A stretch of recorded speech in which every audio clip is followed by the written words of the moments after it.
Unintentional Appropriation, or God's Third Meaning. I wanted to have two titles for my presentation because it's all about subjectivity, and even though two titles won't do justice to everyone's perspective, it at least acknowledges that I understand that the subject matter can be taken in many different ways, and that's sort of the point. But let's start with an image. What do you see here? You already have a bit of context because of my two titles, and I can also tell you that it's a picture of a hillside in Hawaii. But do you see anything more significant? Do you see the profile? Well, maybe now you do because I've mentioned it, but who's the profile of? What's that face? Well, here's more context. There are 5 American presidents on the screen right now. Washington, Jefferson, Teddy Roosevelt, Lincoln, and, did you guess? JFK. Now, I don't think I have to make an argument for the first 4 in the top left, but what does it mean to say that JFK is in the bottom right image? Could it be that John Kennedy is trying to communicate with us from beyond the grave? Is his aura so palpable that it can manifest itself on a hillside in Hawaii? If this is the case, we have some serious decoding to do. What meaning can we find in the former president's message? Actually, I think these questions are rather stupid. The image on the left only accidentally looks like JFK. Nature has randomly concocted an unintentional appropriation of a familiar figure. So, if it's meaningless, then we can move on, right? Well, perhaps regrettably, the story does not end here. This is because people helplessly ascribe agency where none exists. Observe. According to the clipping, at least 70 called in claiming to see the face of the devil in this cloud of smoke. What's going on here? These people must have a pre-existing idea of what the devil looks like, and they're superimposing that idea onto the image. Meaning in this case is manufactured purely in the mind of the audience. When an artist uses appropriation, he takes a familiar image and uses it in a new context, creating a kind of dialogue between his intentions and the viewer's perceptions. But for unintentional appropriation, there is no artist, thus there is no dialogue.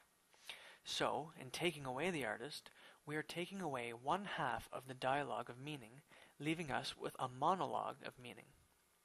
What that means is for images that are unintentionally appropriated, we supply the meaning completely. Everything we understand the image to be is based purely on our own disposition. Here's an interesting example. Note the actual appropriation of Mary's image that's partly being obscured by the woman's head.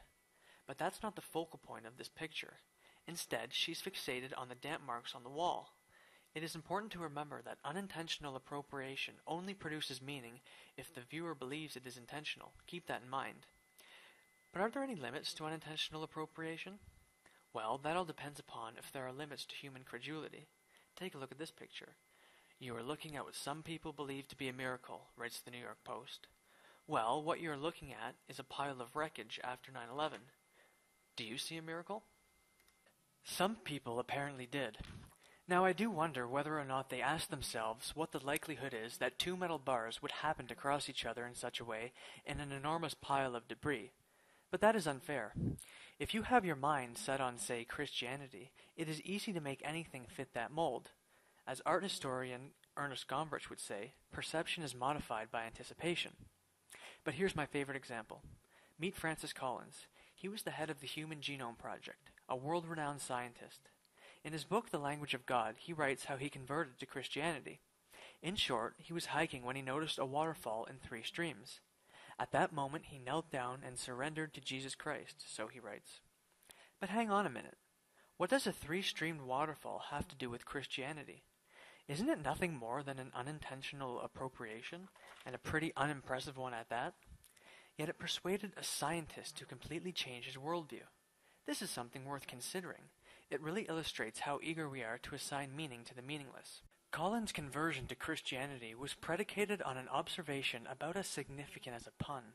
His mental leap from Waterfall to Trinity was an exercise in hypersubjectivity. The truth is that if this kind of reasoning move is allowed, anything can mean anything. As literary critic Rollon Bark would say, the field of meaning opens up entirely. The problem seems to be, as Gombrich articulated, that recognition of images is connected with projections and anticipation. The huge catalog of images stored in our memory is invaluable if we want to make sense of the world, because we need to know what is new and what is familiar. We are, however, overeager to match nonsense with an image in our mental inventory. Pattern identification is a tricky business. But perhaps I'm being too bold in asserting that what I've called unintentional appropriation is indeed unintentional. If you recall, I subtitled this presentation God's Third Meaning. So, in an effort not to offend anyone's sensibilities, I consulted a theologian to get his perspective on divine appropriation. He revealed to me a tantalizing and deeply mysterious formulation. As you can see, when you compound credulosity, impressibility, and that weird feeling you get, the Pope's hat seemed to spontaneously emerge. Now, there are no scientific explanations for this phenomenon, and we should not bother investigating it because it is a mystery, which means God did it. In addition to the graph, he also offered me a quick survey that determines how likely a person is to find God's third meaning. 1. Do you believe probability theory is the devil's math? 2. Have you always suspected that confirmation bias is biased? 3. Do you have a tendency to will things into existence? If you answered yes to any of these, keep on the lookout for God's third meaning. Now, you don't necessarily have to be superstitious to get a kick out of unintentional appropriation. You can be cynical as well. Why not prey on some credulous people by selling a little of God's third meaning on eBay? The great part is that it doesn't even have to look very impressive. Any vague resemblance to a notable and preferably religious figure will do. And even better, if you're a cynic, you don't have to wait for unintentional appropriation to emerge on its own. You can make it happen. I mean, don't you think you could convince someone that the smudges at the bottom of this painting are a cryptic message from JFK? A sucker is born, remember, every 15 minutes.